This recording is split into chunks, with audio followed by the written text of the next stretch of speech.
видаємо зброю і будемо видавати для захисту нашої землі всім. Мы просто не оставили никаких шансов поступить иначе. Vision for the future of our world. One where nations take what they want by force. But it is a vision that the United States and freedom-loving nations everywhere will oppose with every... Wars, conflict, mass destruction, refugee. These are some words that the human race promised to not repeat and hear of after the Second World War. The human race tried to make a better world of cooperation and understanding and giving every thought a space of its own after the Second World War. In many a times, for no reasons and for selfish means, these promises have been broken unnecessarily. Destructions has been caused to such levels that man would have never thought of. Refugee crises have been a thing of everyday newspaper. The ongoing situation in Europe, the clashes between Russia and Ukraine are a global affair and an everyday news to all of us. There are thousands of articles available on the internet briefing the turn of events, the chain of events and the current affairs of the same incident. Today I bring 10 points of and to the war and possibly a measure by which we can help end the crisis, because whoever wins or loses, it's humanity that loses in all. It's the common people who suffer in all. It's the innocent who die for nothing. And a warm welcome to all of you. My name is Shantanu and I welcome you to my channel, The Indic Horizon, where we discuss and relive in details of the events that contributed to the making and shaping of modern India as we know it today. So without much of ado, let's get started.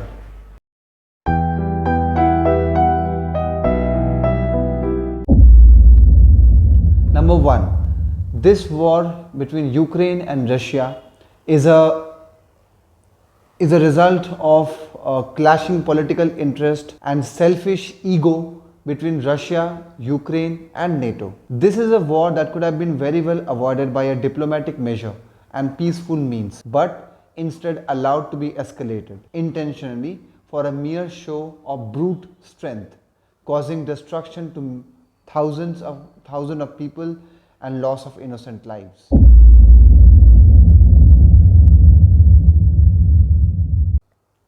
Number two, the NATO, that is the North Atlantic Treaty Organization, a powerful military alliance of the Western powers, especially the American-led bloc, is blaming Russia completely for the situation and the turn of events today in Ukraine and the complete crisis around there. However, forgetting their own role in the crisis. The NATO did not have a very clean record of itself. It has instigated violences in many regions around the world, be it Iraq, Syria, Lebanon, Korea or Venezuela, or any country in the Middle East, or the latest being Afghanistan. Any country be it, the NATO has a very bad track record of instigating violence and leaving at a critical moment of time.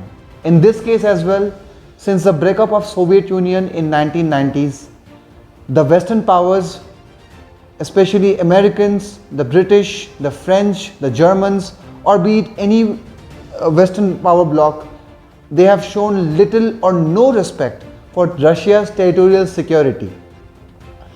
They have instigated many ex-Soviet states like the Baltic nations or maybe countries of Eastern Europe like Poland, Hungary and so on to join NATO. Now this got the NATO troops, especially the American forces, to be stationed right next to Russia and its doorstep. The same situation would have happened to the south of Russia if Ukraine would have joined NATO as well.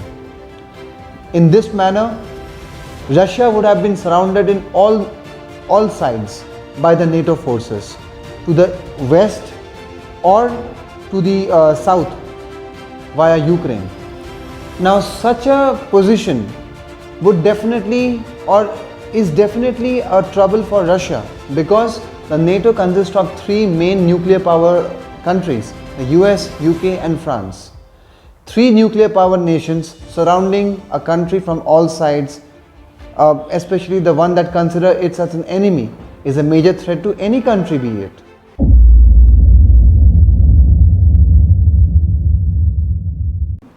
Number three, The second most instigator in the turn of events, Russia, led by its current president Vladimir Putin, has been overprotective of its territory, its global stature, the power it holds, and of its influence in Central Asia and Eastern Europe. Since the breakup of the Soviet Union in 1990s, Russia has seen a worsening economy. Then, in the late 90s and early 2000, came Vladimir Putin, who led the country to a strong leadership.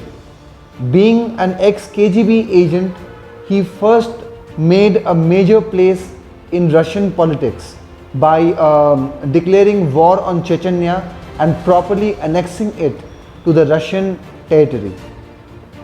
The current incident in and around Ukraine is almost a similar event.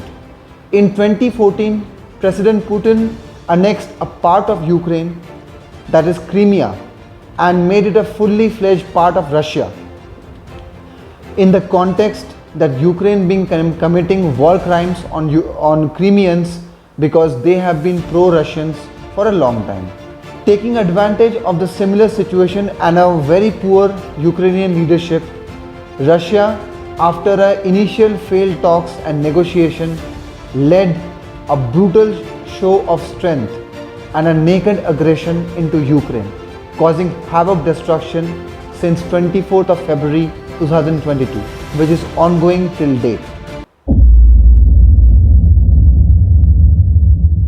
Number 4. The most important party to this conflict, that is Ukraine, has been caught in a bad power play and bad diplomacy between Russia and the West.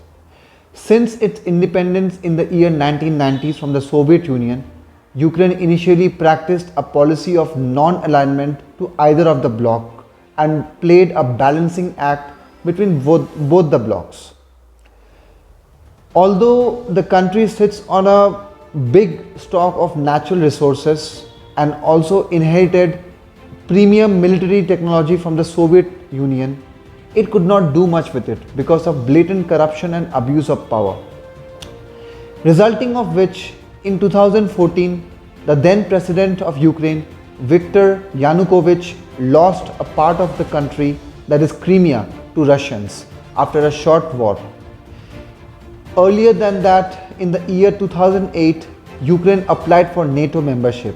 This was more than enough to instigate Russia, but gradually in 2010 this plan was dropped. Later, after the annexation of Crimea, Ukraine reapplied for NATO and was initially promised by NATO to be made a full partner and a member at the soonest time possible. This was more than enough to instigate Russia on a higher level, to warn and then now to invade the country. Again, due to a very bad diplomacy by the now president Vladimir Zelensky, the country is in a very bad shape, and the resultant of which we see today as a major war in Europe, the second of its kind after the World War II.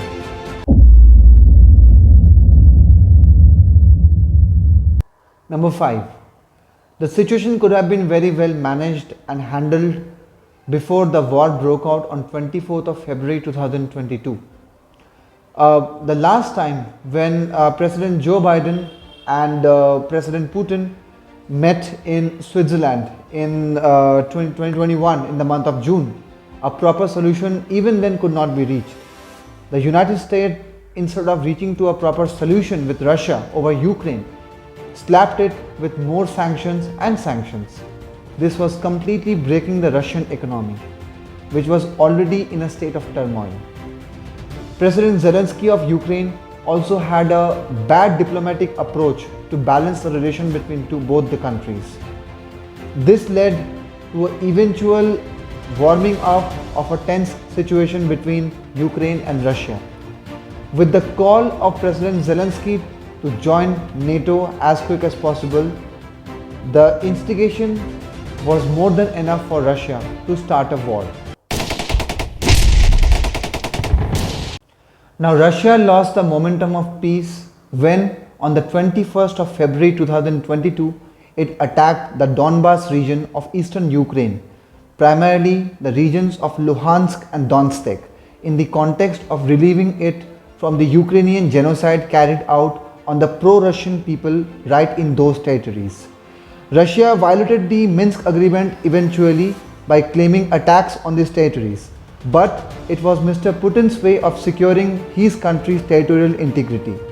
However, the major military action on Kiev, Chernobyl, Kharkiv and other primary Ukrainian regions could have been still avoided before the 24th of February 2022 by a mere and a proper diplomacy and a proper understanding between President Zelensky and President Putin. Point number 7. In ancient Indian military philosophy, quoted by Acharya Chanakya in his book Arthashastra, 5 major objectives have to be prepared before going on to war. That is, the objective of the war, the moral and ethics to be carried, the knowledge of terrain, proper logistical support, and most importantly, the support of the common people in your favor. In 1970s, USA lost the Vietnam War, not because it did not had a proper military. It was militarily the mightiest on the planet, possibly more than the Soviet Union. It was a might against the Viet Cong because the Viet Cong did not had enough resources to fight with. But still, America lost the war because it gradually lost the support of the people. The same happened in Afghanistan and likewise in many other places in the world. Apart from facing widespread condemnation over the action in Ukraine, President Putin faces the major condemnation by his own people, the local Russians. Many in Russia are rallying from St. Petersburg to Moscow, Kaliningrad and many other Russian cities protesting against the war. This must come to an end because if Mr. Putin is losing the support of his own people, he may not have the other components to be fulfilled for going in or continuing the war, and this could gradually bring a greater depression to his own economy, to his own country, the effects of which have already started falling because the Russian economy has already been in a state of worry since 2014 after the sanctions. Number 8.